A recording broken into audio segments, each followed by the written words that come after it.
Today we have a Ford Mondeo 2012 model.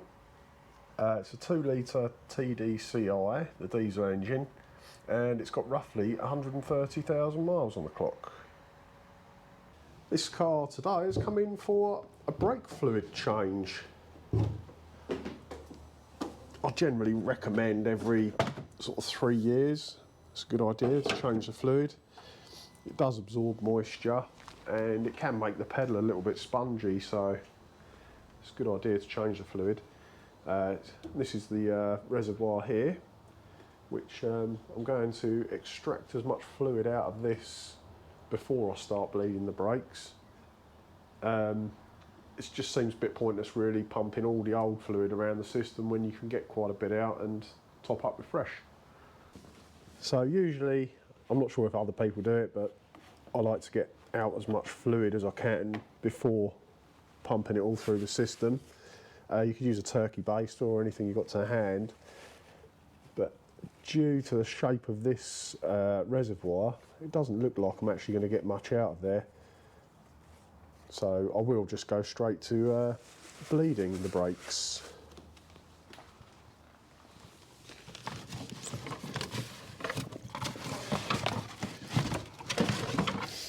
So there are a few different methods you could use. You could manually bleed the brakes, have somebody sitting inside the car pumping the pedal.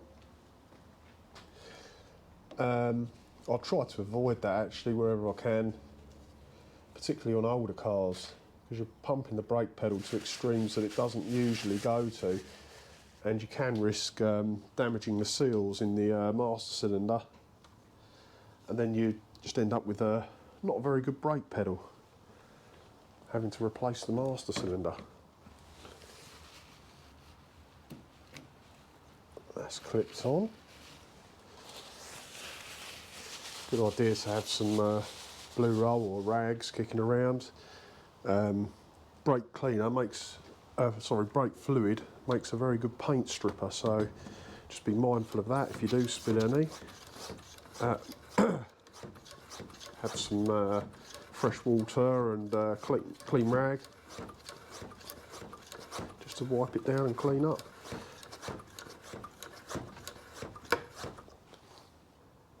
So I'm just pumping up the pressure on this. It's quite a good tool. In fact, I wish I bought this years ago.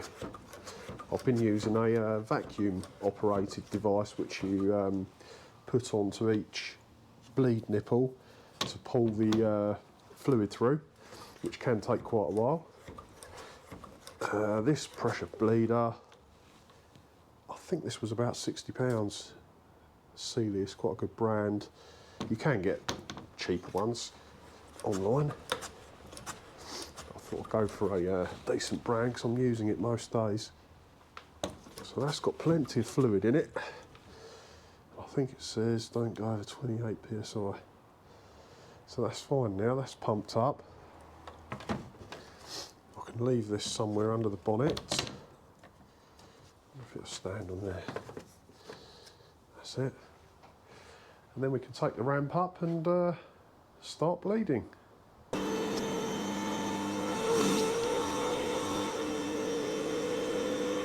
So I'm pointing to the bleed nipple on this passenger side rear brake caliper. A little bit awkward to get to.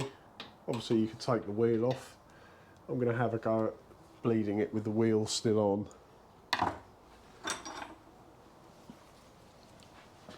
So you've got a rubber dust cap there, which needs to come off. I do get a little bit stuck sometimes.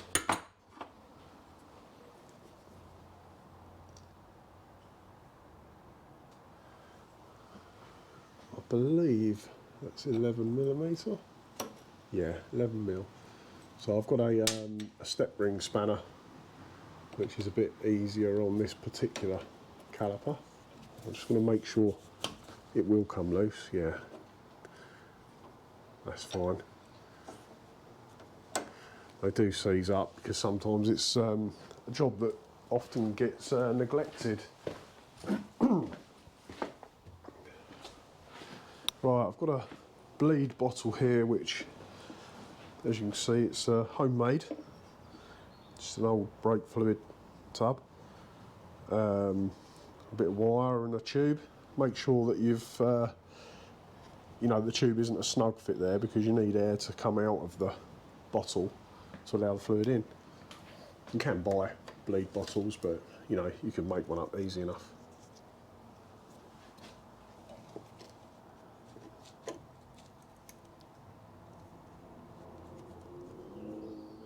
A little bit tricky with the wheel arms, you can't actually see very well what you're doing.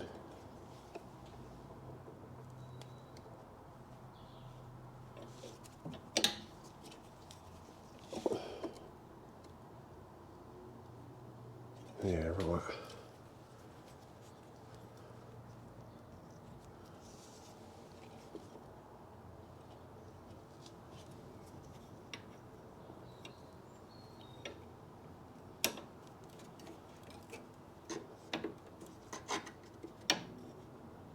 You can see the fluid coming out now.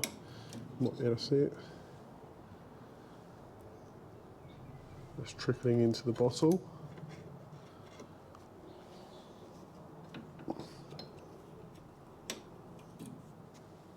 So we'll just leave that for a minute. When you're doing a fluid change, I wouldn't have thought it's critical that you start from the passenger's rear. They always say to start with the brake furthest away from the master cylinder, furthest away from the reservoir. That is important if it's an empty system and you're starting fresh. But being as we're changing it, there shouldn't be any air in there. You've got to start somewhere, so there's no harm in starting with the furthest one away. We'll let that go and hopefully get just under half a litre out of this one. The others we won't have to take quite so much, because a lot of that fluid will be what's held in the reservoir. Right, I think that's enough now out of this passenger's rear. So I'm just going to nip up this bleed nipple now. That's it.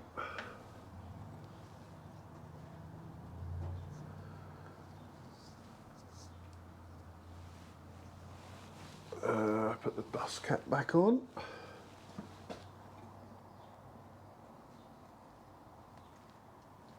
That's it. I'll go ahead and do the same on the driver's rear. We won't bother recording that, it's exactly the same as this one. And then we'll move to the front. So the rears are all done. We're now on the passenger's front. Pull off the dust cap. These ones are 8mm on the front.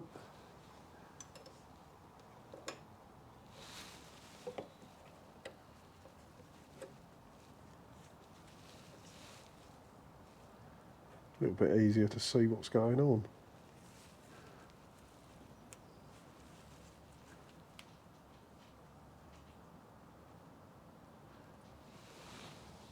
And that's it, we'll let that do its thing for a little while. Okay, so we've left that to do its thing for a while now. And you can see we've, well, we've got a litre out so far. I'll go ahead and bleed the driver's side front, which is the closest to the reservoir. That's not going to need much fluid taken out of it at all. Exactly the same process as this side, so we won't record it.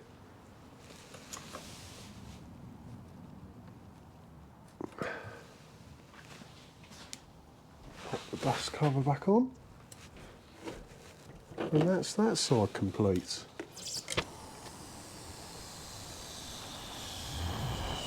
Right, that's all the brakes bled through now. I'm just going to remove the pressure from that if I can.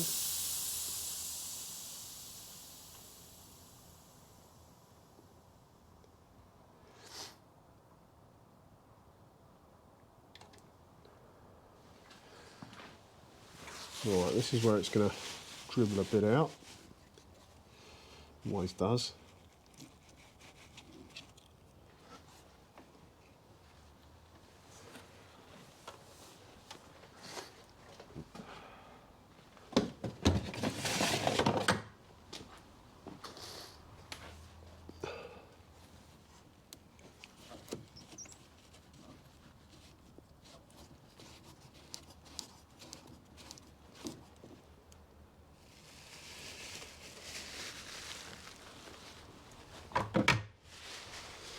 Right, so the level on that, yeah, it needs topping up. That's the maximum there.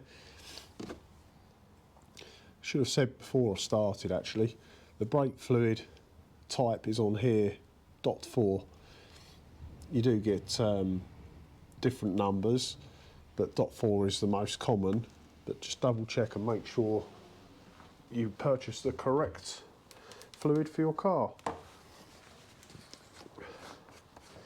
And it's always a good idea to have a new container rather than one that's been sat on the shelf for years. As I said earlier, they do absorb moisture, so make sure you've got a new sealed container.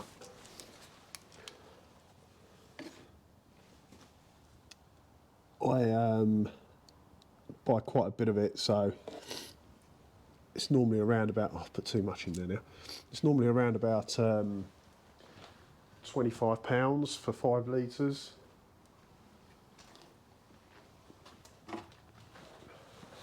That's the wrong cap.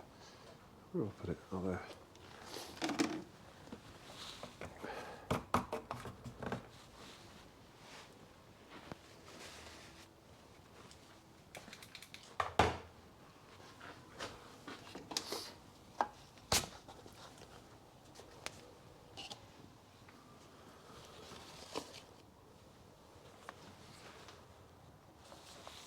So if you do overfill it, like I've done,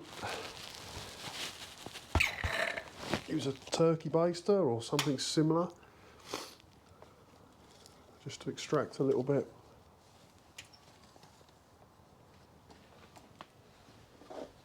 And that's the tool that I use sometimes before I start changing the brake fluid to empty the reservoir.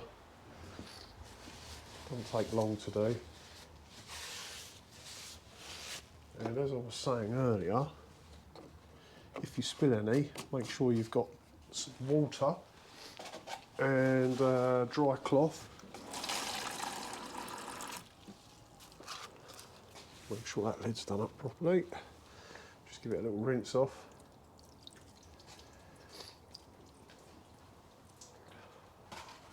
And if you're sensible, you do it outside and not all over your workshop floor.